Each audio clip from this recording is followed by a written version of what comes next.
안녕하십니까. 혼란한 정치 시사 이슈를 게스트와 진행자의 혼을 담아서 술술 풀어보는 송국근의 혼술타임. 자, 오늘은 깜짝 놀랄만한 분을 게스트로 모셨습니다. 이 시사평론계 1세대 선두주장, 그리고 정치평론의 전설 황태순 TV 대표 모셨습니다. 안녕하십니까. 안녕하세요.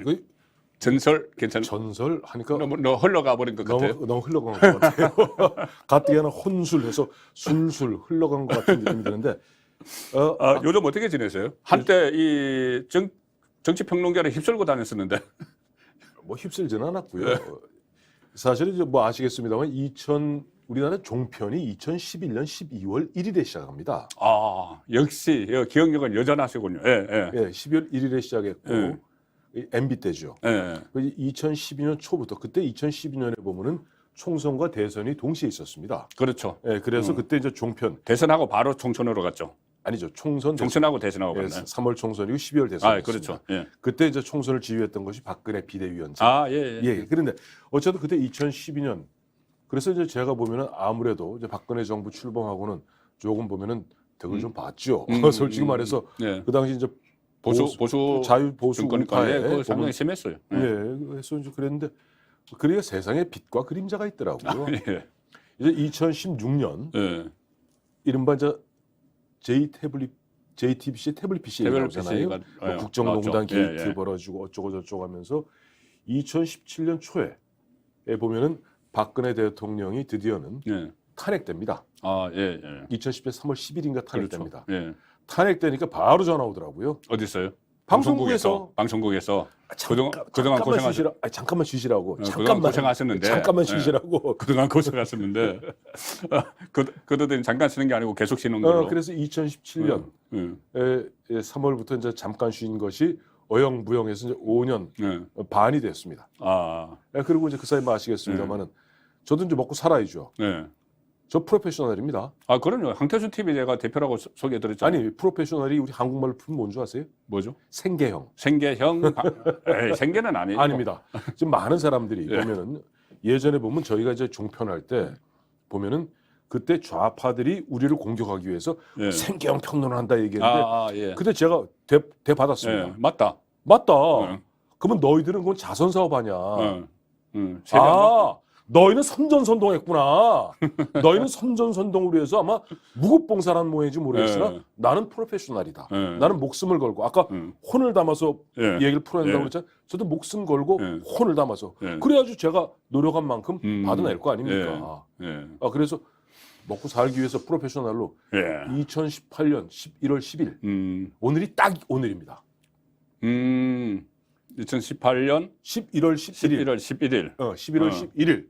이날이 무슨 날이냐니까 이 1차 세계대전이 끝난 지 100년 되는 날이에요. 그날 뭐 아시겠습니다만 김영광 전 국회의장 비서실장하고 황태순 TV를 시작했죠. 그때 시작을 했네. 길었습니다? 아니요. 그래서 지금 구독자 수가 한 38만? 뭐 그 정도. 근데 38만 됐던 건 사실은 김영광 씨랑 했을 때 제가 보면 지금도 굉장히 제가 마음의 빚으로 마음의 큰 부담으로 빚으로 안고 있는 분이 있습니다. 저만큼 잘생긴 사람이죠. 저 혹시 말씀하시는 건가요? 아니 조국 씨. 아니 조국 사태 때. 조국 사태 때. 그렇죠. 그때 그러니까 제가 유튜브 시작한 지 정확히 1년 몇 개월 만에 36만을 찍었어요. 구독자가. 그리고 지금 그대로입니다. 조국에게 고마워해야 될지. 자, 본격적으로 들어가겠습니다. 조금 전에 빛과 그림자라고 말씀을 하셨는데 황태순 대표에게도 다시 빛이 생길 걸로 저는 확신을 하고 있고 자, 빛과 그림자 최근에 이재명 민주당 대표 이야기부터 해야 될 것 같습니다. 상당히 빛이었죠. 인권 변호사 하다가 성남시장하고 경기도지사하고 이 대선까지 나가서 안 됐지만은 다시 당대표하고 했는데 지금 본격적으로 대선 자금 수사가 진행이 되고 있는데 딱 단도직입적으로 물어볼게요. 이재명 소환된다? O, X?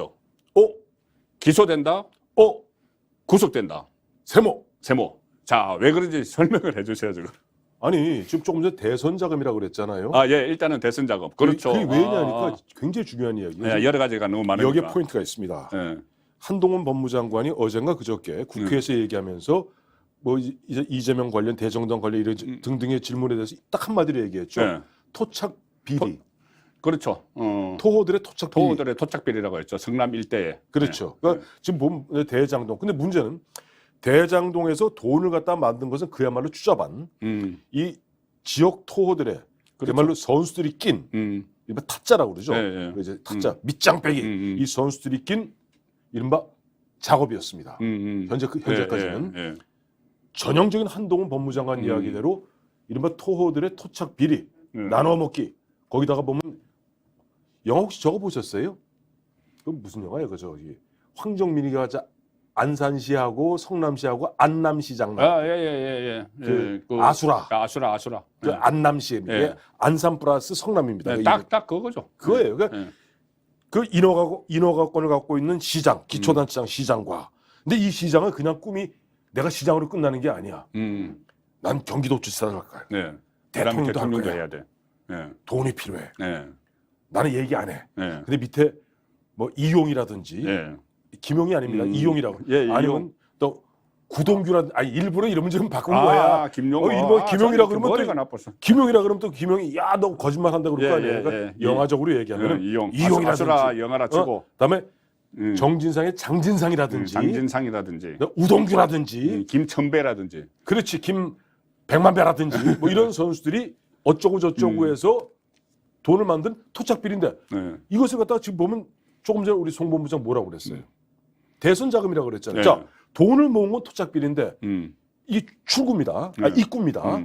돈을 모은 건 입구 쪽에서 저수지를 만든 것까지는 토착비리인데 이 저수지 갖고 예를 들어 흥청망청 썼으면 토착비리를 끝나고 맙니다. 근데 여기에서 보면 8억 4,700만 원이 나오고 사실은 20억을 요구했고 아니야 428억이 나옵니다. 그리고 그렇죠. 이 428억은 우리 저 안남시장 그 황정민 시장이 이 멍박이라고 할까요? 멍박.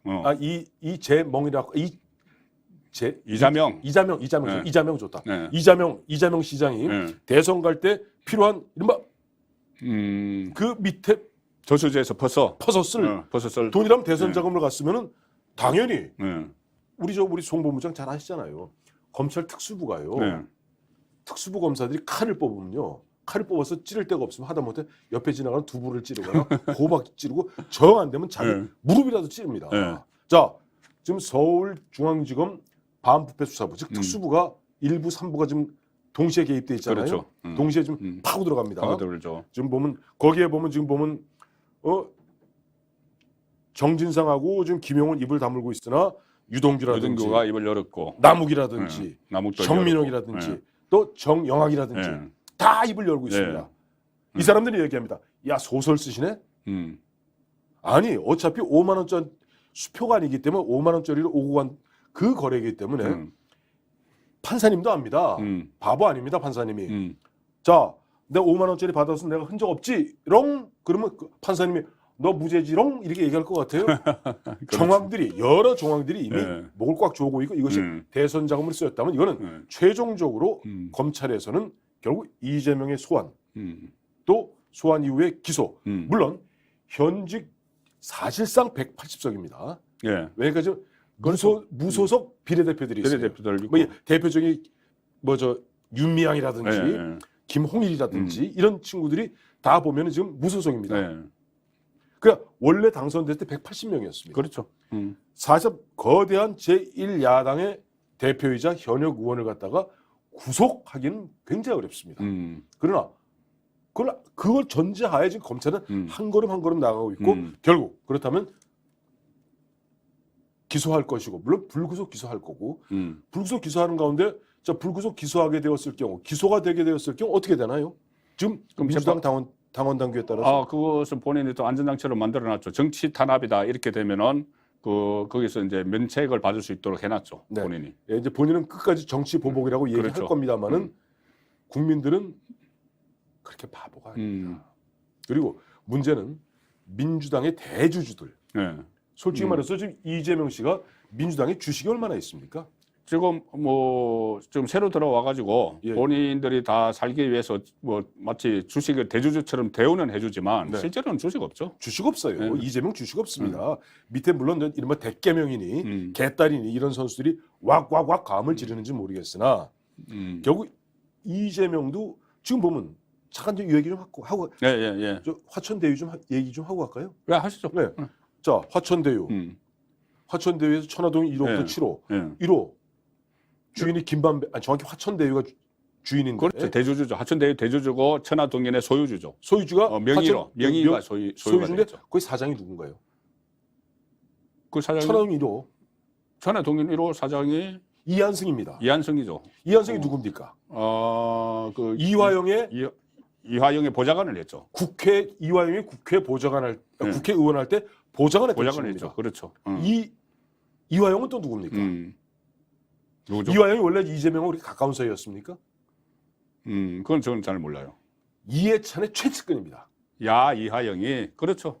이재명에게 파견시켰죠. 파견시킨 네, 겁니다. 그렇죠. 자, 이 대충 아까 저수지, 음. 저수지가 있으면 저수지에다 저수지 물을 퍼먹는 사람들이 있기 마련이고 그 저수지를 이용할 사람들이 있기 마련입니다. 여기에 보면은 검사들도 그 우리나라 머리 좋다는 검사들도 그림 다 그리고 있습니다. 이런 가운데 여기서 보면 이재명 일단 기소가 되는 순간 본인은 정치 보복이다. 나는 당직 내려놓을 수 없다. 하지만 과연 민주당 내 대주주들 입장에서 그렇죠. 이해찬 너 잘못 배팅하는 바람에 이게 잘못하면 민주당 망하게 생겼어. 우리 민주당이 어떤 민주당이야? 원탁 테이블 뭐 그 하는 사람들 있잖아요. 아시잖아요. 네. 그 예전에 보면 2012년 대선 때 뭐 승리 2013 네, 뭐그 사람들이 실제로는 뭐 문재인 정부 때도 뒤에서 다 움직였다는 이야기도 뭐 있고. 대표적으로 백낙천 교수라든가 함세웅 신부라든가 그다음에 뭐 박아무개 씨라든가 원탁회의에서 원탁회의 멤버들이 있습니다. 있죠. 그 원탁회의 멤버들이 사실상 대주주거든요. 네. 이 대주주 입장에서 언제까지 자기네 민주당도 민주당이 무너지고 있는데 이재명을 지킬 것이냐. 민주당만 무너지는 게 아니라 민주당이 무너짐으로써 이것도 그야말로 진보 진영 전체가 흔들릴 그렇죠. 수가 있는 거죠. 한동훈 법무장관이 정말 절묘하게 찌른 거예요. 토착비리다 이거야. 이 안남시 토착비리다 이거야. 그거 갖다가 지난해 윤석열 전 대통령이 검찰총장 그만두면서 문재인 정부 5년을 뭐라고 규정했습니까? 권력 사유화를 통한 이권 카르텔을 형성해서 국민을 약탈수탈한 그렇죠. 약탈 정권이라고 이야기했죠. 국민 약탈 정권. 그 약탈수탈의 본체를 갖다가 뭐라고 표현했냐니까 한동훈 전 법무장관은 바로 토호들의 토착비리다. 자, 여기에서 진보 진영 말로는 보면 정의를 이야기하고 말로는 평화를 이야기하고 말로는 뭘 이야기해왔던 그들이 과연 이재명 대표를 갖다가 옹호하고 호위함으로써 결국 민주당이 망하는 것을 넘어서 이른바 진보 진영이 그야말로 이해찬 전 대표가 50년 집권 뭐 100년 집권 얘기하지 않았어요? 50년 불임정당 100년 불임정당 가야겠습니까? 저는 버릴 거라고 봅니다. 그렇죠. 자, 그런데 저는 뭐 이런 생각은 들어요. 뭐냐면은 이해창 때 차떼기를 했는데 이회창 때. 이회창 차떼기 대선 자금이 있었는데 네. 그때 이 수사는 해도 기소는 안 했거든요. 그렇죠. 근데 왜 그러냐면 그때와 지금 상황이 다른 것이 그때는 이 대기업들이 네. 보험 드는 차원에서 뭐 대선 자금을 준 거고 네. 지금은 상대 대가가 있잖아요. 그렇죠. 배임하고 같이 연결이 돼 있기 때문에 네. 이재명이 직접 배임이 성남시장 시절에 직접 배임이 연결이 돼 있기 때문에 네. 그때 이해창 차떼기와는 달리 기소는 할 가능성이 있다. 네. 그다음에 이 구속은 저도 일단 세무라고 보는데 예. 자 그러면 이재명은 어떻게 할 것인가? 네. 지금 12구 참사를 가지고 본인의 보호막을 치는데 지금 사용을 하려는 흔적이 있어요. 네. 왜냐하면 국정조사를 하는데 국정조사 국회 안에서 의결을 해서 하면 될 일이지 네. 그 여당이 반대해도 그런데 그걸 갑자기 이 서명을 받겠다. 네. 이거는 뭐 장애로 나가겠다는 이야기거든요. 네. 장애로 나가겠다는 이야기면은 지금 장외에서는 촛불 행동이라는 단체가 네. 민주당 의원들도 일부 참석을 하고 하죠. 그래서 윤석열 퇴진, 그 김건희 특검 이걸 외치는데 예. 그러면 그것과 같이 연결돼서 본인을 지키기 위해서 장애 투쟁에 정말 돌입을 할 것인지 그리고 돌입을 하게 되면은 조금 전에 말씀하셨다시피 진짜 민주당 대주주들이 네. 거기에 같이 따라서 단일 대우를 형성할 것인지 그 부분에 대해서는 좀 어떻게 생각을 하시는지. 이제 보면 우리 이제 대주주 말씀드렸잖아요. 예. 실제 보면 저 문재인 정부 때 생각해 보시면 민주당 정권 문재인 정부의 정말 4대 주주가 누굴까? 문재인 정부의 4대 주주? 저는 이렇게 제가 늘 뭐 주장하는 바입니다만 네. 민노총, 예. 참여연대, 예. 전교조 예.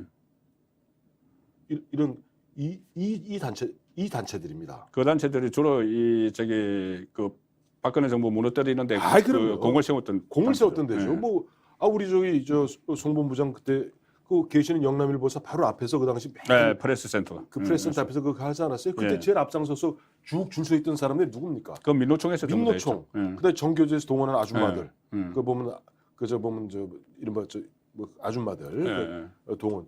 그다음에 이제 뭐 참여연대하고 민변에서 보면은 민변에서 이렇게 법률적으로 그렇게, 어드바이스 해주고 이들이 보면 사실 실행 4대 권력들이에요. 그래서 이런 사람들인데 지금 보니까 촛불 행동 같은 경우 이제 김민웅 씨. 그러니까 이제 김민석 의원의 친형이죠. 그렇죠.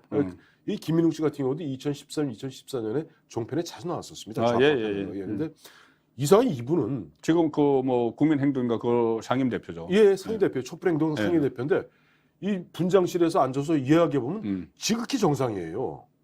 그땐 정상인데. 정상인데. 그런데 분장실만 벗어나서 스튜디오에 들어가면은 들어와서 카메라만 쫙 들어오면 사람이 180도 바뀝니다. 눈빛부터 확 바뀌어가지고 눈이 휙 돌아가죠.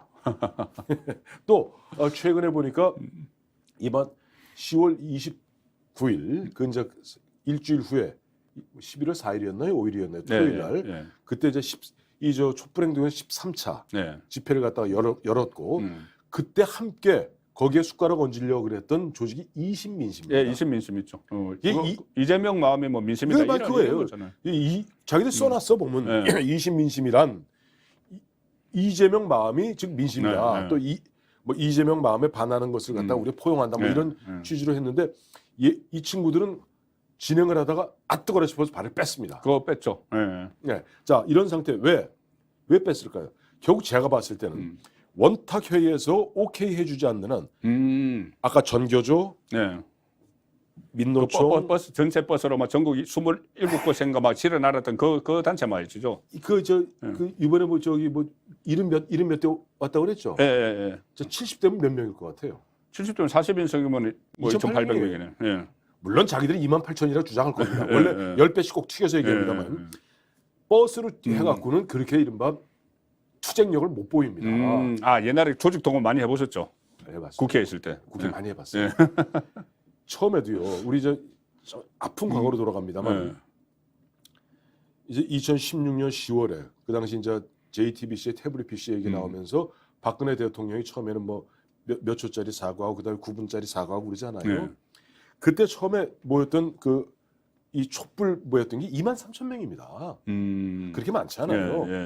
근데 박근혜 대통령이 이제 9분 몇 초짜리 하고 난 다음부터는 탄력이 없고 그때부터 이른바 민노총 이 이른바 4대 주주들이 전격적으로 이른바 집중 동원합니다. 그러니까 이야기가 되는 거예요. 과연 그러면 지금 이렇게 보면 파렴차 어떻게 보면 지금 이재명 지금 대표에서 쏟아지는 그런 이 혐의들은 대단히 파렴치한 그렇네요. 이거 같은 4대 주주들이 과연 이재명을 지키기 위해서 이재명이야말로 우리의 모두다. 이재명을 잃으면 우리는 없는 거나 마찬가지다. 자, 이재명을 지키기 위해서 민노총, 참여연대, 전교조 다 나와라. 할 대주주가 있어요. 그럼 이재명은 용도 폐기되겠네요. 저는 그렇게 진보 진영 안에서 용도 그런 걸 폐기. 요즘 좋은 표현을 쓰더라고요. 옛날 조국 때도 썼던 표현인데 손절. 이재명은 손절된다. 손절될 것이다. 그러니까 본인은 뭐 지금 뭉쳐서 나가서 장애에 나가서 윤석열 퇴진 막 외치면서 자기를 보호하고 싶겠지만 그것은 본인의 생각이고 그거는 이런 거죠. 그건 네 생각이고 어린 반푼어치도 없다. 왜 없다. 우리가 너 때문에 이렇게 몰살을 하느냐 이렇게 되는 거죠. 거기다가 사실은 그래요. 이 보면은 처음 우리 그때 뭐 송본부장 저랑 뭐 솔직히 말해서 그 당시 너무 솔직하게 하지 마세요. 아니 MBN에서 거의 일주일에 뭐 4번 5번 한 4번 다시 같이 했죠. 매일 했잖아요. 토요일은 특히 그때 토요일마다 두 번 됐어요. 그렇죠. 토요일마다 촛불 계속 집회했잖아요. 그때 보면 사실은 그때 자유보수우파 굉장히 주눅이 많이 들었었습니다. 완전 주눅 들었죠. 창피했죠. 그래서 뭐 저도 보면 뭐 제가 이런 얘기하면 뭐 사람들이 이렇게 씁니다. 댓글에다가 야, 이 친구야 너도 그때 보면 부안해동하지 않았냐. 일부 부안해동했던 건 사실이에요. 그 어느 누구 마찬가지예요. 그때 저도 짧게 이야기를 하면은 그때 특검을 하면서 브리핑을 막 하고 하면서 굉장히 뭐냐면은 자극적으로 했죠. 자극적으로 했어요. 그러니까 예를 들어서 그때 안종범 뭐 수석 같은 경우에 저는 뭐 명절이 지나도 선물 받습니다. 이런 것을 막 방송에서 계속 내보냈거든요. 그래서 좀 창피했었죠. 민망했었죠. 거기다 가장 압권 중에 압권은 그 특검에 나가면서 그 당시에 최서원 씨가 막 과음질이니까 옆에 있던 환경미화원 아줌마가 막 그렇죠. 띵띵하네. 뭔지 아실 겁니다. 어쨌든 근데 문제는 자유보수 우파들이 그 한번 기가 죽었습니다만 문재인 정부 들어와서 이건 아니다 싶었던 거예요. 그렇죠. 제일 먼저 문재인 정부가 들어서 제일 먼저 한 게 뭡니까? 방송 장악을 위해서 제일 먼저 했던 게 KBS, MBC. KBS 그렇죠. 이사회를 장악하기 위해서 강규영 명지대 교수를 갖다가 파렴찬으로 몰아서 쫓아냈습니다. 결국 그분 법정에서 이겼습니다. 이겼죠. 그런 식으로 그러면서 방송 장악하면서 어쩌고 저쩌고 해서 야 이랬는데 조국 사태를 거치면서 자유보수우파들이 우리도 된다. 그러니까 지금 보면 도덕성이 우리보다 나은 게 없네. 없네 정도가 아니라 그리고 사람을 모아봐도 우리가 더 모이네. 기억하시겠습니다만 2019년 10월 3일, 2019년 10월 9일 그 당시 과학적으로 우리 핸드폰으로 다 46만 명이 모였습니다. 광화문에. 역대 최고입니다. 10월 3일 날 자유보수 우파들이 모였던 것이. 그러면서 조국이 무너진 거예요. 그러면서 사실상 문재인 정부가 5년 단명으로 끝나고 만 겁니다. 그렇게 이어지는 거죠. 그런 이른바 우리 자유보수 우파로 봐서는 정말 어떻게 보면 자랑스러운 기억과 추억이 있기 때문에 촛불행동 김민웅 씨가 아무리 선전선동하고 이른바 나팔을 불고 다녀봐야 그래 봐라. 너희들이 선만 넘는 순간 우리가 너희를 갖다가 오케이. 이 점을 여기까지 하십시오. 지금 물어볼 게 되게 많은데 이제 짧게 할게요. 짧게 하시죠. 그래서 그렇다면 지금 말씀하신 걸로 보면은 이재명이 다음 대선에는 출마할 수 없겠네요. 지금 그 전에 아까 손절돼 가지고 없을 것 같은데 그러면 없다고 치고 저도 그거 안 된다고 봅니다. 너무 걸려있는 게 너무 많아가지고. 그래요. 그러면 민주당에서 누가 자기 후보로 좀 유력할까요? 김경수 다시 넣을까? 김경수가 나오려면은 윤석열 대통령이 복권을 시켜줘야 돼요. 아니 통상 우리 여러분들 잘 모르시지만은 형을 갖다가 맞춘다고 바로 피선거권이 회복되는 게 아닙니다. 5년, 10년 이렇게 돼 있죠. 형실효 등에 관한 법률에 따라서 형에 따라 다릅니다만 5년 내지 10년을 갖다가 피선거권이 규제됩니다. 출마를 못하죠. 출마 자체를 못합니다. 이재명도 지금 공직선거법 허위사실 공표 그거 100만 원 이상 받으면 그렇게 됩니다. 그렇게 됩니다. 그러니까 지금 현재 선거법으로 두 가지 걸려 있잖아요. 내가 말이야 국토부에서 공갈 치는 바람에 내가 말이야 용도 변경이 좋다 하고 김문기 모른다. 나는 고 김문기 난 전혀 모른다 하급 직원이라 이게 딱 걸려 있거든요. 적극적 반복적으로 거짓말한 거거든요. 과거 자기 형 보낼 때가 좀 경우가 다릅니다. 다르죠. 어쨌든 김경수는 복권을 안 해줘 못 논다. 그건 더 이상 이야기하지 말죠. 민주당 자기 후보감 없다고 그냥. 있어요. 누구죠? 아니 저는 그렇게 하느라 그래요. 우리가 그 종편할 때 우리 아꼈던 후배 하나 있잖아요. 박용진. 그래 박용진. 이번엔 2등했지만은. 박용진 민주당 중에서도 상당히 이렇게 합리적이죠. 합리적이에요. 굉장히 합리적입니다. 그리고 저는 또 정세균도 또 눈여겨 봅니다. 최근에도 보니까 연세가 조금 있죠. 연세가 좀 있죠. 근데 그거는 이제 이 보수 우파에서 누가 나오느냐에 따라서 상쇄될 수 있습니다. 그렇죠. 그렇죠. 보수. 자, 다음 문제입니다. 문제. 자, 이재명 이야기는 그만하고 문재인 지금 이 풍산계까지 같이 해서 이야기를 하면은 정말 풍산계는 이야기하기도 참 민망할 정도로 지금 보면은 시행령을 본인이 퇴직하기 전에 만들어 놓고 단순히 월 250만 원 돈 때문에 그런 것 같은데 네. 자 그거를 이야기하면서 감사원 이야기를 했어요. 네. 그 지금의 감사원 같으면 이것도 바로 감사할 것이다. 이게 뭐냐면은 이 지금 감사원이 올북몰이 네. 올북몰이를 감사를 해서 수사 의뢰를 하고 이렇게 하니까는 그 감사원을 또 들고 나왔는데 네. 문재인 사법 리스크도 만만치 않죠. 만만치 않죠. 여기도 다시 그러면은 네. 소환한다. 전직 대통령 가능합니다. 기소한다. 가능합니다. 구속한다. 근데 구속은 좀 어렵죠. 그건 세무도 아니고 엑서. 네. 예, 다 이유를 설명을 하세요. 짧게. 짧게. 네. 지금 보면 이제 이대준 씨 문제하고 네. 월북몰이 2019년 2019년 월남한 예. 그 그 강제 송환. 이제 보면 이 현재 보면 이제 박지원하고 이제 서훈이 남아 있잖아요. 예. 박지원 서훈. 때문에 그다음에 결국 박지원 서훈 입장에서 거기서 선을 끝낼 수는 없잖아요. 그렇죠. 예. 그렇다면 결국 최종 특히 뭐 서훈 당시 국가안보실장이 문재인 당시 대통령한테 보고한 다음에야 이렇게 저렇게 하라고 장관들한테 가이드라인을 줬다는 거 아닙니까? 예. 그렇다면 거기에 대해서 문재인 대통령은 최소한 기소되면서 예. 물어봐야죠. 네가 과연 어떤 심정으로 그런 식으로 그 당시에 2020년 9월 22일 예. 그런 갖다 일을 벌이고 내 몰라라 했는가? 그래도 다시 죄를 지었으면 벌을 받는 것이 정답 아니겠습니까? 그렇죠. 그리고 네. 이것은 그 두 가지 다 이제 북한 관련된 그건데 범죄 혐의인데 네. 이 두 가지 그러니까 월북몰이하고 네.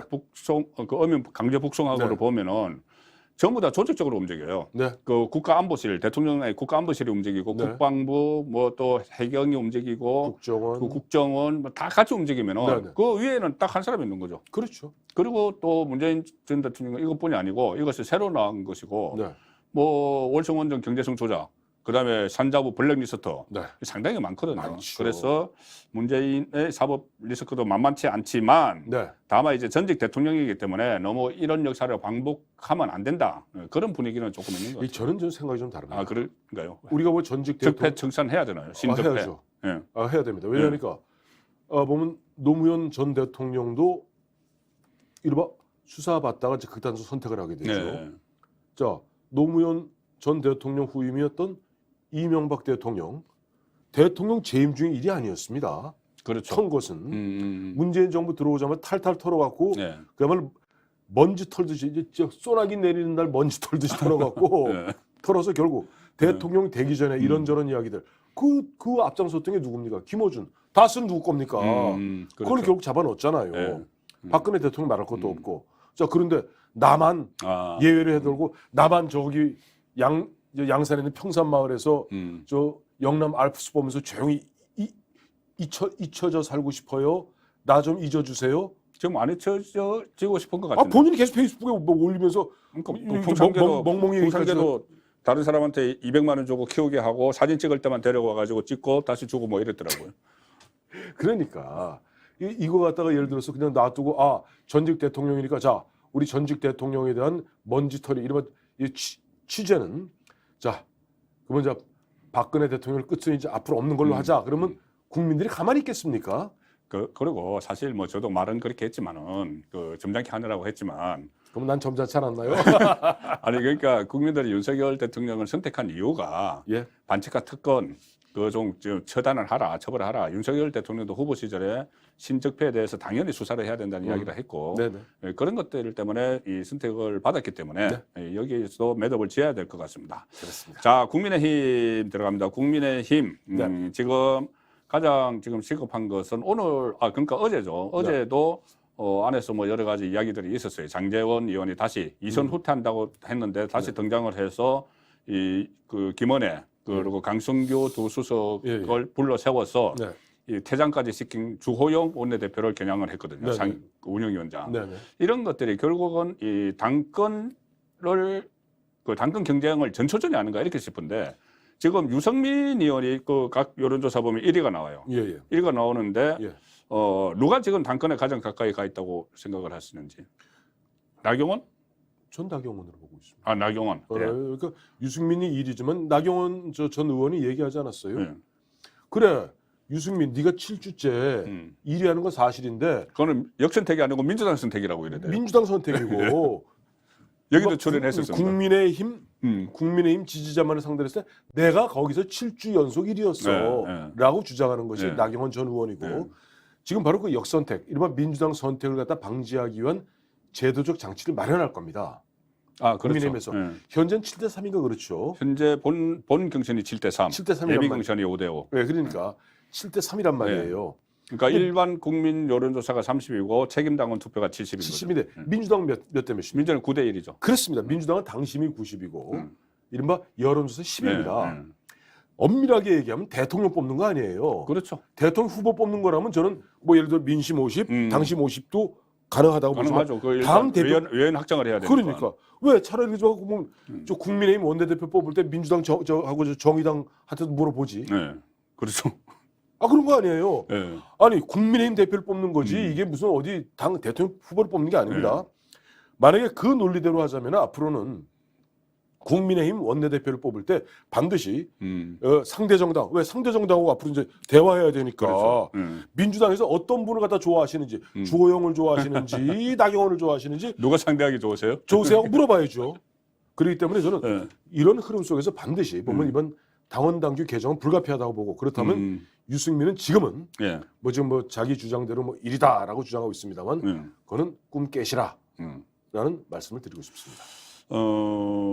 그리고 나경원 의원 같은 경우는 지금 또 그 감투를 한 2개 썼죠. 감투를 2개 썼으니까 지금은 나서기가 어려운 상황인데 본인도 여기에 출연해서도 충분히 그러니까는 대통령을 성공시키기 위해서는 뭐 그렇게 본인도 힘을 보태겠다는 식으로 이야기를 했으니까 출마할 가능성이 높고 안철수는 어떠세요? 안철수? 야, 제가 보니까 저는 그러니까는 안철수는 원래 공동정부였잖아요.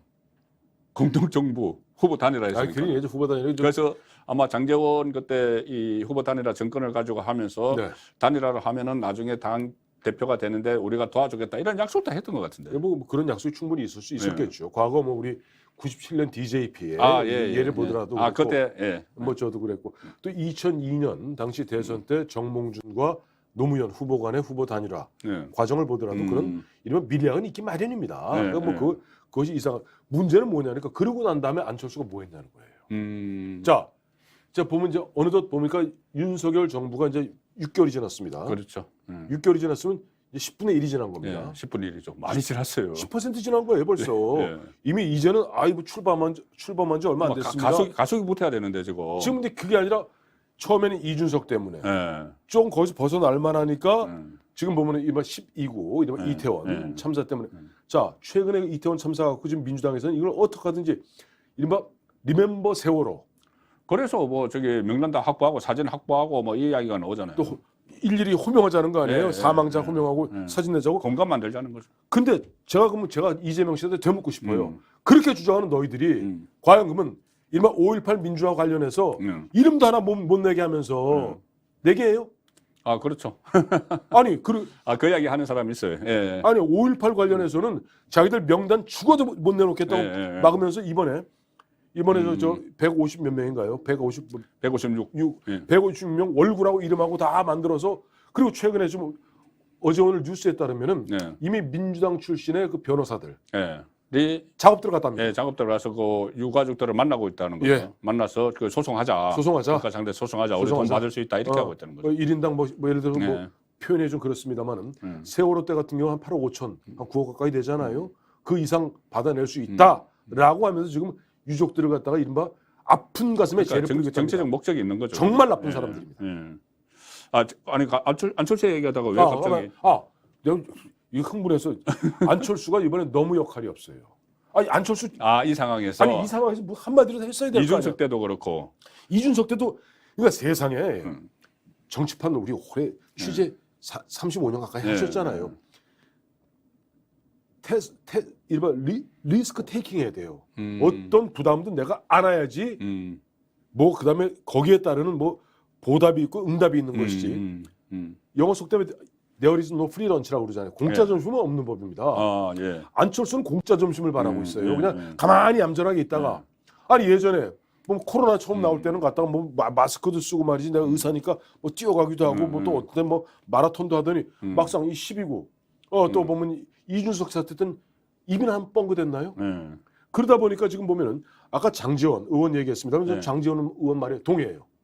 무슨 얘기가 어제 장제원 의원의 얘기의 핵심은 주호영도 그럴 수 있냐는 겁니다.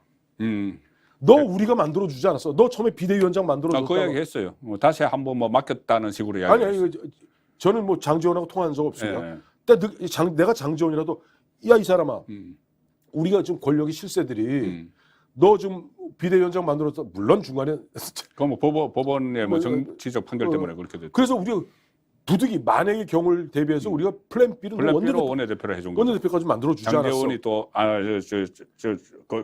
누구죠? 정진석. 정진석이 아웃될 경우를 대비해서 플랜 B였죠. 플랜 B까지 만들어 주고 사실상 지금 정기국회 중에는 야전 사령관입니다. 자 예를 들어서 강기정이가 정무수석할 때 갔다 현역 의원하고 거의 삿대질했을 때 그 당시 운영위원장 이인영이 불러 세워서 야 강기정 수석 일어나봐 사과해. 안 했죠. 퇴장시켰어요? 안 했죠. 추미애가 법무장관 할 때 소설 쓰시네 할 때 소설 쓰시네 라고 자기들 표현대로 하면 국민의 대표인 국회의원을 갖다 조롱하고 우롱할 때 상임위원장이 아무 조치도 안 했죠. 했어요? 근데 주호영은 왜 갑자기 두 번이나 사과시키고 사과시켜서 그만이지 왜 퇴장시킵니까? 그래서 제가 알기에는 장제원도 자기 본인 생각은 아닌 것 같아요. 아마 용산에 강한 불만이 있었던 것 같습니다. 그것이 뭐 대통령의 불만이든 아니면 대통령실의 불만이든 이럴 수가 있느냐 말이야. 이게 도대체 우리가 지금 당에서 대통령이 이렇게 이른바 좀 6개월 동안 아까 말씀하셨습니다만 제대로 좀 기동도 못하고 동네 북마냥 이리 치고 저리 치는데 제대로 방어해 준 게 뭐며 거기다 보란 듯이 갔다가 주호영에 대한 거기다 주호영 원내대표가 최근에도 말실수를 많이 하더라고 보니까. 국정조사도 그랬어요. 예. 국정조사도 처음에 마치 받아들일 수 있는 것처럼 그래요. 그 전혀 용산 뜻하고 완전히 다르거든요. 그럼요. 그러저런 뜻에서 보니까 주호영하고 사실 당권하고 뭐 별 문제가 없습니다만은 보면은 대통령도 이제 한 6개월 지나고 나니까 이젠 단순히 이 정치 초년생들이 정치를 이제 안 거예요. 맛있잖아요. 일반 사람 장사미사도 국회의원 되어서 한 4년 하면 도사됩니다. 그렇죠. 대통령은요 6개월만 하면 도사됩니다. 이제 보이는 거예요. 그래서 주호영한테 경고 주는 겁니다. 다시 좀 주제로 좀 집중을 해서 당권 이야기를 하고 있는데 당권. 같은 연결되는 겁니다. 그러니까 건성도 그 장제원이 이렇게 이야기 그 두 사람에 대해서 이 국회의원들도 북을 끓고 있다 이런 식으로 하면서 두 사람을 경고를 한 것은 공교롭게도 그 전날에 파이낸셜 뉴스에서 그 단독으로 보도를 하나 했어요. 뭐냐면은 윤석열 대통령이 친윤계 그 의원들에게 전화를 해서 너희들 왜 그렇게 매가리가 없냐? 당 지도부가 왜 이렇게 매가리가 없냐? 그 장관 하나 못 지키느냐 이상민. 그리고 대통령의 그 핵심 참모 두 사람을 퇴장을 시키느냐 이렇게 했다는 보도가 있었어요. 그런데 거기에 대해서 장제원도 부인하고 김대기 실장도 부인을 했지만 이어서 발언한 게 이선에 물러가 있다고 했던 장제원이 나타났던 거예요. 그렇죠. 그리고 또 과거에 수행실장을 했던 이용. 아까 김용의 가명이 이용인데 이번에 진짜 이용 의원 그 동계 올림픽 그 종목 했던 수행실장이 수행실장을 했던 그 의원이 또 의원총회에서 비슷한 이야기를 한 거예요. 그렇게 되면은 이것은 용산의 뜻이라고 봐야 되는데 그러면 제가 다음 질문을 이어가기 위해서 말씀을 드리는 겁니다. 그러면 조금 전에 나경원이 유력하다고 하셨는데 그러면 용산에서 윤석열 대통령이 나경원으로 둘 것인가 이렇게 매갈이 없는이라는 표현을 썼거든요. 매갈이 없는 지도부 그 보도가 사실이면 그러면은 매갈이 있는 지도부를 투입하기 위해서 지금 나오는 이야기가 현역 장관 투입설 그 권영세 이 국토부 장관 원희룡 국토교통부 권영세는 통일부 그리고 한동훈 법무부 장관까지 나오는데 그 가능성 차출될 가능성이 있을지 자, 한동훈, 원희룡, 권영세부터 하죠. 저는 권영세는 충분히 가능성이 있다고 봅니다. 있습니까? 권영세는요, 우리 정치판에서 보면 신화가 있는 사람입니다. 승리의 신화가 있는 사람. 기억하시겠습니까? 2012년 당시 비대위원장, 박근혜 비대위원장 시절에 사무총장이 권영세였습니다. 예, 그렇죠. 그래서 권영세 당시 자기는 떨어졌어요. 정작 자기는 떨어졌지만은 근데 151석인가 152석의 대승리를 거두는 1등 공신이 됐습니다. 그리고 대선 때도 뭐 김무성이 총괄본부장이었지만 상황실장이 권영세였습니다. 또 이번 대선도 권영세가 마지막 긴급 소방수로 나와서 대선 승리 일궈냈잖아요. 총괄본부장 했잖아요. 막판에 저 결국 이리 꼬이고 저리 꼬이니까 마지막에 그래도 사실 윤석열 대통령이 권영세를 좀 어려워합니다. 같이 있고 고시 공부했는데. 아니 대학을 윤 대통령이 79학번이고요. 네, 그렇죠. 권영세 77학번입니다. 2년 선배고 고시기수는 한 10여 회 11년 떨어지겠네. 예, 11 구수했으니까. 구수했으니까. 그러니까 굉장히 권영세의 장관을 좀 어려워합니다만은 권영세는 이른바 승리의 이른바 추억이 있는 사람입니다. 즉 그러니까 지금 총선이 중요하기 때문에 가장 중요한 건 이번 만에 대표는 총선 그렇죠. 2024년 총선에서 지면요. 죄송합니다만 식물 정부 됩니다. 바로 식물 대통령 바로 레임덕입니다. 반드시 총선 승리를 위해서는 또 권영세 그립이 좋아요. 그래서 저는 권영세 당대표 충분히 가능하다. 근데 권영세 이번에 그 12구 참사 때문에 좀 상처는 받았어요. 자기 지역 거잖아요. 지역. 근데 그 참사가 또 이번에 그 용산구청장이 좀 이러면 어루움하게 하시는 통에 글로 또 가서 또 권영세는 쭉 빠져 있습니다. 자, 권희룡은 자기 라이벌 대권 주자라서 안 된다 이런 이야기. 아니, 저도 생각이 같습니다. 아껴놔야죠. 아껴놓는다. 그러니까 2027년, 그러니까 이게 순간이 있습니다. 내년 당 대표가 될 사람은 2024년 총선을 갖다가 사실상 대통령이 직접 나설 수는 없잖아요. 대통령 나설 수 없습니다. 그렇죠. 대통령 못 났습니다. 그러니까 대통령 대신해서 그 선거를 일구는 당 대표. 그러나 대선 후보는 당 대표로서 그야말로 총알바지도 해야 되는데 좀 아껴놔야죠. 아껴놓는다. 권희룡은 일단 뒤로 좀 아껴서 좀 더 쓰고 내각에서 쓰고 사실 또 원희룡이 사실은 국토부 장관과 딱 맞지는 않거든요. 대장동 일타 강사니까. 그것 때문에 간 모양인데. 대장동 일타 강사는 법무부 장관을 시켰어야지. 검사 출신이. 그 법무부 장관. 자, 이 직업적 업무론자들에게 시달리고 있는 또 정치 장사꾼에게 시달리고 있는 한동훈. 그러면서 지금 자기 지지율 조사에서 이재명에 이어서 2위를 달리고 있는 한동훈이 당 대표로 등판할 가능성. 저는 당 대표로 쓰지는 않을 겁니다. 대표는 안 쓴다. 대표를 안 쓰고요. 대표로 쓰면 아까 말씀 대표는 그야말로 그 그립 선거를 좀 알아야 돼요. 그렇죠. 좀 알아야 됩니다. 그러니까 권영세 같이 사선 의원하고 쓴맛 단맛 이런 뭐 육해공 다 해봤잖아요. 이런 사람이 당 대표를 해야 되는 거죠. 한동훈 쓸 때가 있어. 어디 있어죠? 우리 한번 필름을 돌려볼까요? YS가 96년 DJ랑 마지막 승부를 갖다가 대통령 YS가 당시 이제 DJ랑 마지막 승부를 하잖아요. 나는 상김을 퇴장시키겠다. 라고 하면서 그때 당의 간판으로 당 대표가 아닌 당 간판 얼굴 간판으로 뭐 서울 총괄 본부장 선대위원장 썼던 게 누군지 기억나세요 혹시? 까마득한 벌써 25년 전에 그때 같이 한참 국회에서 활동할 때인데 저는 기억이 안 나고. 박찬종입니다. 박찬종.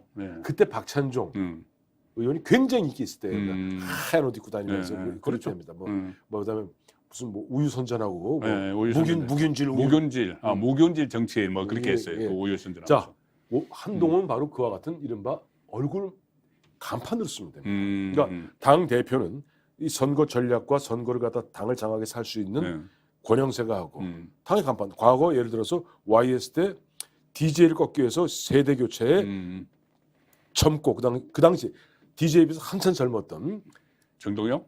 박찬종을 갖다 그 당시에 박찬종을 갖다 얼굴 마담으로 내세웠듯이 한동훈을 갖다가 예를 들면 무슨 뭐 서울 본부장이라든가 아니 선대 위원장이라든가 선대 본부장 위원장이라든가 이게 수도권에 지금 수도권이 약하니까 수도권이 약하니까 그러니까 전국을 갖다 다스리기는 좀 뭐하니까 수도권에 집중해서 서울 박찬종 씨가 제가 알기로는 서울 지역 선대 총괄 위원장인가 그랬을 거예요. 그러니까 그런 식으로 얼굴을 쓸 가능성은 있다.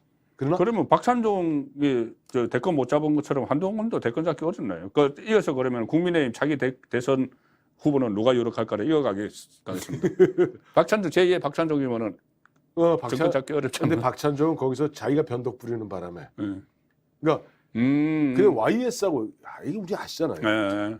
대통령이 독불 장군의 미래는 그렇죠. 없다. 나 말이 나죠. 바로 독불 장군의 YS가 미래는 없다. 독불 장군 미래 없다는 예, 얘기가 바로 예. 거기 나온 이유가 예. 현직 대통령이 누구를 대통령 되게 만들 수는 없어도 안 되게는 충분히 할 수 있죠. 초치는 거는 가능하죠.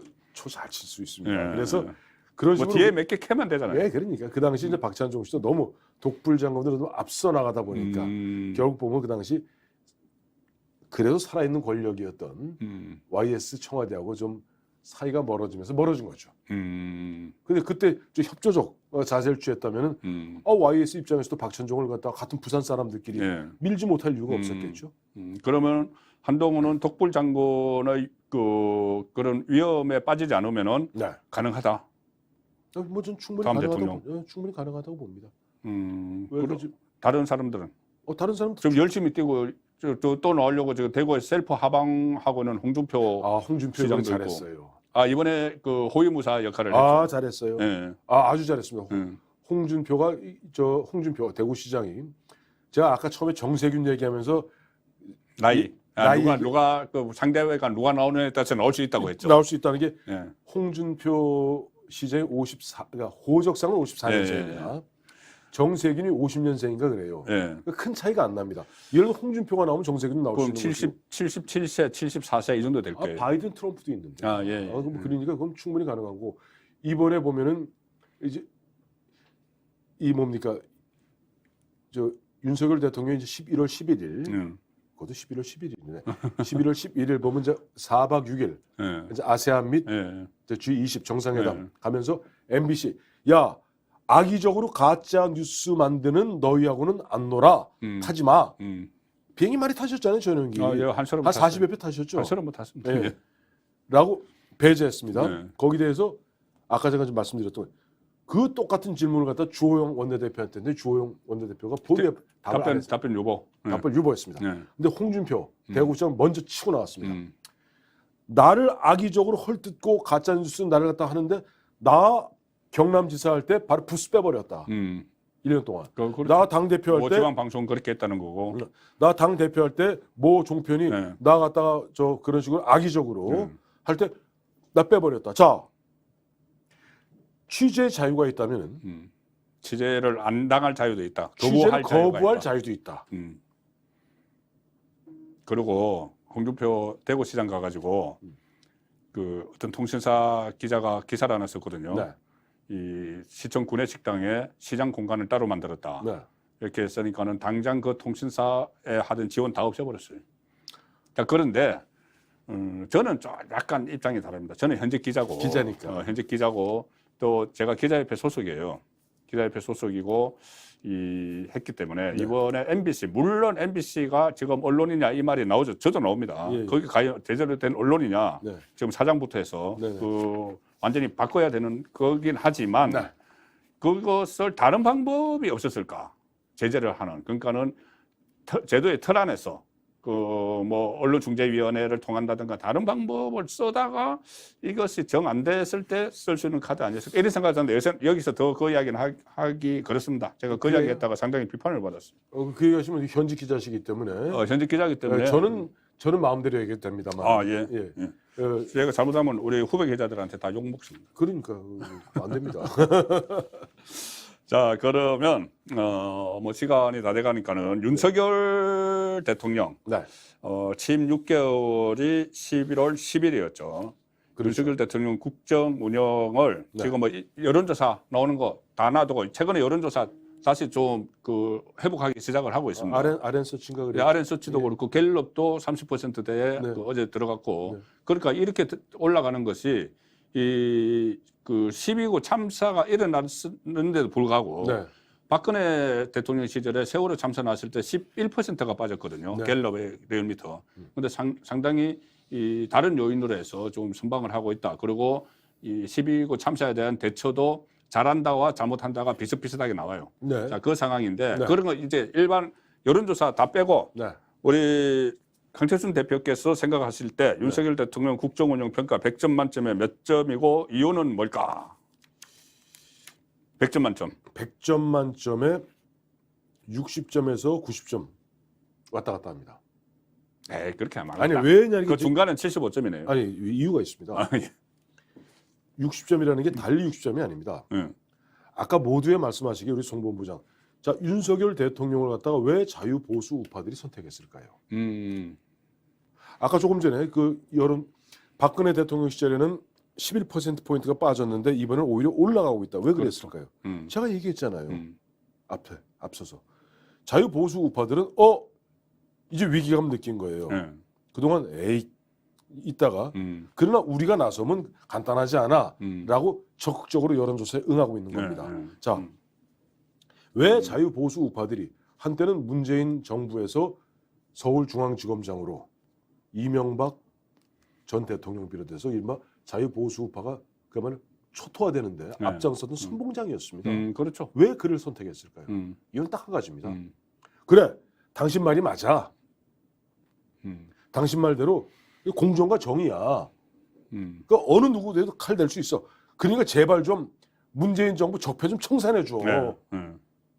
이재명 대표 그래 새치혀 갖고 좀 이리저리 좀 말장난하고 있는데 좀 엄단해 줘. 그것이 제대로 진행 아직 미적. 물론 검찰에서 최선을 다하고 있는 건 압니다만 여기에 대해서 미적이고 특히 이 윤석열 정부 초기에 보면은 윤석열 대통령이 정치를 잘 모를 때 쏘갔어요. 누구한테 쏘갔죠? 이 얘기해도 되나? 진짜로 얘기해도 왜 되나? 하세요? 윤석열 대통령 제가 책임질게 하세요. 뭐 어떻게 책임져야 될지 모르지만 누군지 봐가지고 제가 책임을 지든지 말든지. 누군데? 솔직히 말해서 윤석열 대통령 주변에 DJ 때 노무현 때 사람이 너무 옆에 장악하고 있습니다. 귀를. 뭐 김한길이라고 얘기 한번 해볼까요? 저도 김한길 당장 떠올랐어요. 예. 그다음에 변양균이라고 얘기해볼까요? 지금 또 보면 장성민도 마찬가지예요. 그렇죠. DJ 사람이죠. 다 DJ 동교동의 막내. 노무현 때 사람들이 있으면 이 사람들이 공통적으로 하는 화두가 있습니다. 아 예. 통합이란 화해와 통합을 이야기합니다. 그렇죠. 자기들이 흔한 얘기로 보수 우파를 갖다가 공격할 때는 어마어마하게 공격했다가 자기들이 당할 무렵 되면 통합을 이야기하고 화해를 이야기합니다. 거기에 보면 어영부영하면서 황금 같은 시간을 놓쳤던 것이 윤석열 대통령이에요. 김한길도 지금 국민통합이 뭐 위원회인가 맡고 있지 않나요? 그러니까 그런 식으로 이런 식으로 이른바 사실상 연합군 형태로 돼 있어서 하다 보니까 윤석열 대통령이 정치를 잘 몰랐을 때 보면 야 통합 말은 그렇다도 하잖아요. 그렇죠. 화합, 화해. 야 그거 좋은 건가 보다. 좋은 건가 보다. 무조건 좋은 건가 보다. 나는 뭐 보수의 대통령이 아니고 국민의 대통령이다. 그래서 황금 같은 시간을 갖다 허비했던 겁니다. 뒤늦게 와서 이제 그것에 벗어난 가장 상징적인 얘기가 MBC 너 방 빼야. 이게 저는 가장 상징적인 거라고 봅니다. 예전 같으면 방 빼 안 하죠. 방빼가 아니구나. 전 뭐죠? 그 내려. 너 내려. 뭐 요즘 좌파 쪽에서는 뭐 아빠 차 타지 마. 그러는데 타지 마. 이게 바로 허울 좋은 통합, 화해, 화합이라는 것은 그들이 과연 통합과 화합과 화해를 갖다가 그런 식으로 요구할 충분한 자격이 있는가 반성해 보기 바랍니다. 자, 그런 가운데 윤석열 대통령이 그와 같은 황금의 시간을 놓쳤다는 부분에서 전 60점이다. 그다음에 또 그러나 최근에 보니까 굉장히 노력하는 가운데 보면 특히 이번에 12구 사태 즈음에서 보여주는 어떻게 보면 때로는 이건 이 대통령이 너무 실무자같이 너무 나서는 거 아니야? 라고 할 정도로 보면 엄단 탁탁탁 쳐나가는 거 보면서는 이건 90점이다. 그래서 저 90 더하기 60에서 90 해서 사이에 해서 대충 75점. 제가 생각해도 75점 맞습니다. 평균 75점. 75점 정도. 그런데 지금 왜 여론조사는 30%가 나오죠? 그게 75점이 30%예요. 왜요? 그러면 좀 예를 들어서 100점 맞으면 지지율이 얼마 나올 것 같아요? 그러면은 100점 맞으면 100점 맞아야 50%입니다. 어차피 절반은 반대자기 때문에. 그러니까 저 75점 정도면 지지율 한 35% 정도 나올 겁니다. 저도 사실 한 75점을 생각을 하고 있어요. 왜 그러냐면은 이 상황이 상당히 어렵게 시작을 했습니다. 그렇죠. 일단 경제 문제도 고환율에 고물가에 그 국제적인 환경이 덮쳤잖아요. 그리고 코로나 이 보면은 문재인 정부에서 제대로 관리 못해서 그거 그대로 이어받아서 다시 7차 유행까지 가고 있죠. 그렇죠. 그 다음에 또 들어와 보니까는 이준석이라는 사람이 그 내부 총질이나 빵빵 해대고 있고, 또 이 여소야대, 극심한 여소야대, 여기서 상당히 그 어려운 환경 속에서도 어쨌든 선방을 하고 있다. 네. 그렇게 보고 있는데, 자, 마지막으로, 네. 자, 윤석열 지금 뭐를 해야지 이 우선 지지율을 확보를 해야지 네. 이 국정 운영 동력을 얻잖아요. 그렇죠. 자, 뭐를 해야지 될까요? 뭐를 해야지? 지금 조금 전에 말씀하신 대로 이재명 치고 문재인 치고 뭐 그거는 뭐 그건 당연한 얘기고 좀 가볍게 얘기할게요. 예. 대통령이 되기 전에 윤석열 대통령 후보로서 약속한 게 하나가 있습니다. 예, 예. 제가 그것 때문에 공개적으로 윤석열 당시 후보를 지지했습니다. 아, 예. 먼저 그 당시 약속 여러 가지 한 것 같은데. 아니 저한테 귀에 싹 와닿던 거는 예. 서울 전국에 담배 필 수 있는 부스를 만들겠다고 그랬어요. 그 약속이 있었어요. 있었어요. 응. 제가 공개적으로 제가 황태수 TV를 통해서 그 이야기를 하면서 내가 공개 지지를 했었어요. 아니 본인이 아직 못 끊었죠. 저요? 예. 못 끊었죠. 못 끊었다고 안 그것 때문에 지지 않아요. 아니죠. 우리 담배로 연간 12조 원을 갖다 세금으로 걷어들입니다.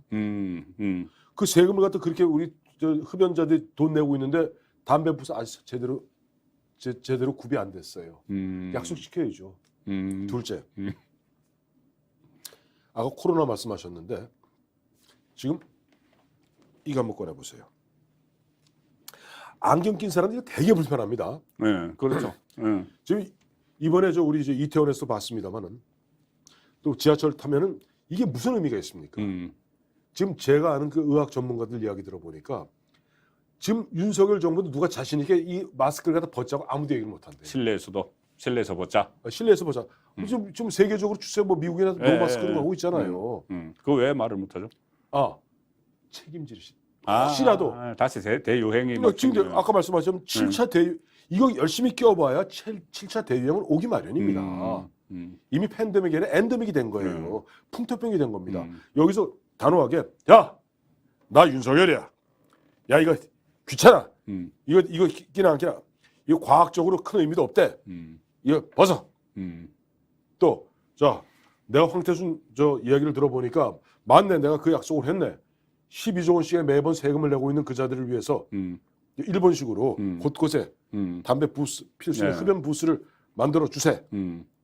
전 최소한 지지율 한 5% 올라갈 것 같은데. 그러니까 이제 단순히 뭐 마스크, 담배를 예를 들었지만은 어쨌든 국민 실생활에 밀접한 바로 영향을 미칠 수 있는 그렇죠. 그런 그 정책을 펴고 국정 운영을 해 나가면은 지지율은 회복될 것이다. 그렇죠. 이제 그리고 국정 동력을 대전제는 치는 거예요. 그렇죠. 원래 국민에게 약속했던 건 하면서. 그 크게 큰 틀에서 약속했던 걸 하고 윤석열 대통령을 지지를 찍어준 그 민심에 부합하는 일을 하면서 이 국민들이 체감할 수 있는 그런 정책들을 펴나가야 된다는 주옥 같은 말씀을 오늘 돌아온 평론의 전설 황태순 대표에게서 들었습니다. 오늘 그 한 시간 동안 그 정말 모든 국정 전반에 대해서 짚어봤는데 역시 명불허전입니다. 감사합니다. 네, 고맙습니다.